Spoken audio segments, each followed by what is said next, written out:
Panda. I got broads in Atlanta, just took the lean in the family. Credit cards and the scammers, getting no licks in the band. Legacies. Assalamualaikum warahmatullahi wabarakatuh. Kami dari kelompok 8 akan menjelaskan tentang miras dan narkoba.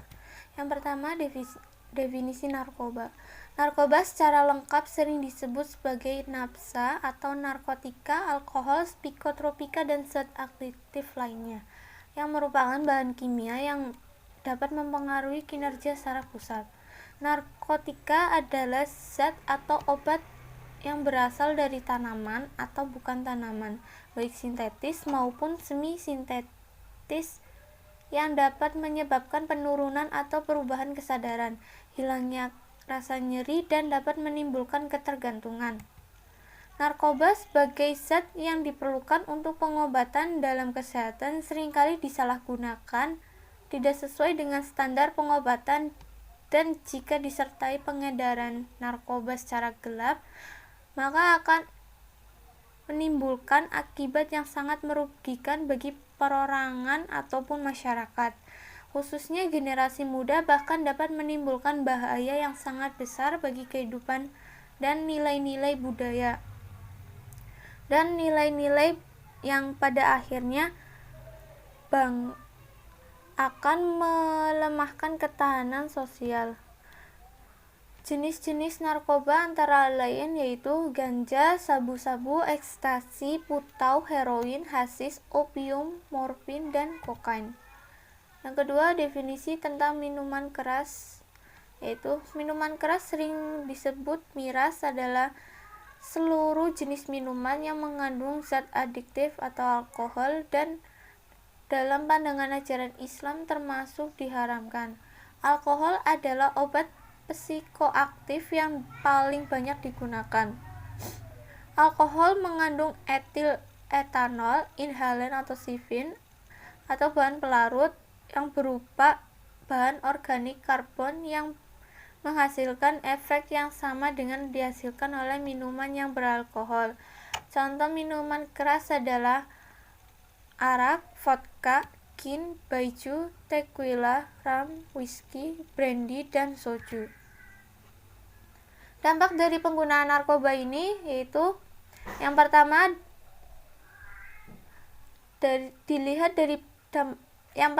dampak penyalahgunaan narkoba pada individu dapat terlihat pada fisik, psikis, dan sosial atau lingkungan masyarakat tempat tinggalnya.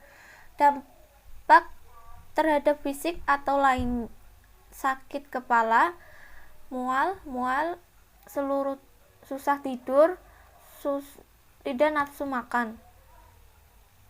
Dampak terhadap psikis antara lain memberikan rasa yang lambung tinggi, memberikan rasa bahagia dan sangat percaya diri, adanya rasa parno, gelisah, menggunakan dan susah tidur. Dampak terhadap lingkungan yaitu diasingkan dalam masyarakat dan susah dalam bergaul di masyarakat. Dampak penyalahgunaan narkoba juga mempengaruhi prestasi sekolah merosot, hubungan keluarga memburuk yang mengakibatkan perkelahian dan tindak kekerasan dan penyebab terjadinya kecelakaan lalu lintas. Penyalahgunaan narkoba baik dalam taraf coba-coba maupun sudah pada ketergantungan merupakan manifestasi gangguan jiwa dalam bentuk penyimpangan perilaku norma umum yang berlaku.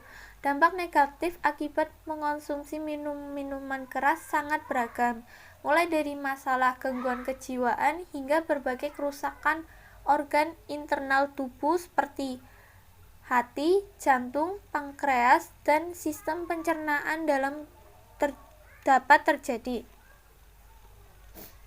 Bahkan sering mengonsumsi minuman keras dihubungkan dengan munculnya kanker di tubuh manusia.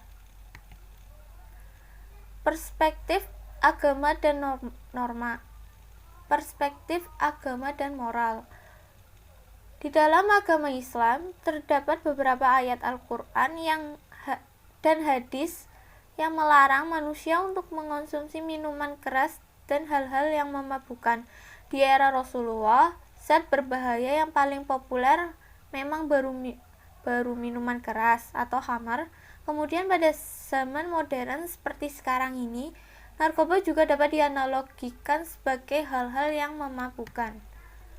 Dalam Al-Quran, surat Al-Maidah ayat 90 dan 91 dijelaskan, "Hai orang-orang yang beriman, sesungguhnya meminum khamar, berjudi, atau berkorban untuk berhala, mengundi nasib dengan panah adalah termasuk perbuatan syaitan. Maka jauhilah perbuatan itu agar kamu mendapat keuntungan." Surat Al-Maidah ayat 90.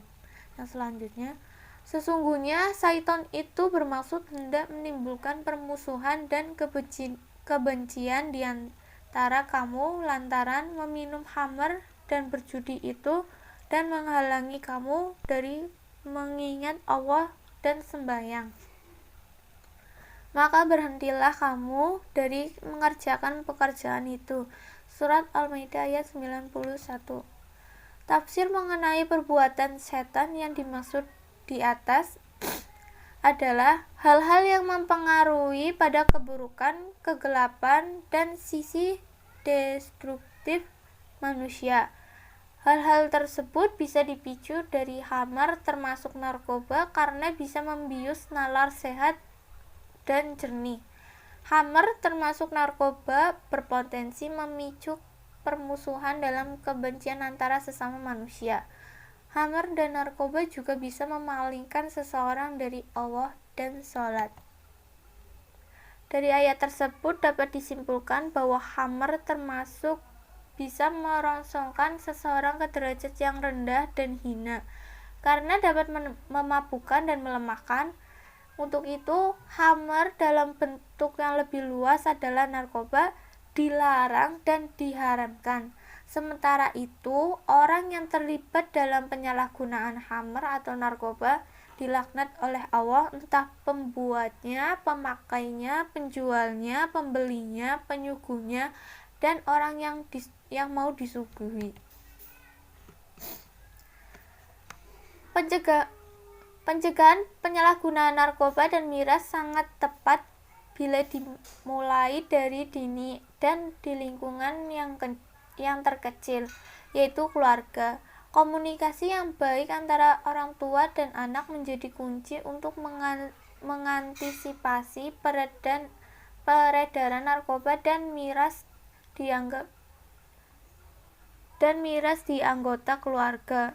Selain itu, lingkungan remaja juga menjadi faktor yang dapat mencegah peredaran narkoba. Terakhir, iman dan takwa yang kuat tertanam pada diri masing-masing individu menjadi penangkal dan yang mujarab bagi masing-masing individu untuk mencegah pengaruh buruk narkoba dan miras. Dari sini mari kita coba menciptakan hidup sehat tanpa narkoba dan miras. Sekian dari kelompok kami. Wassalamualaikum warahmatullahi wabarakatuh.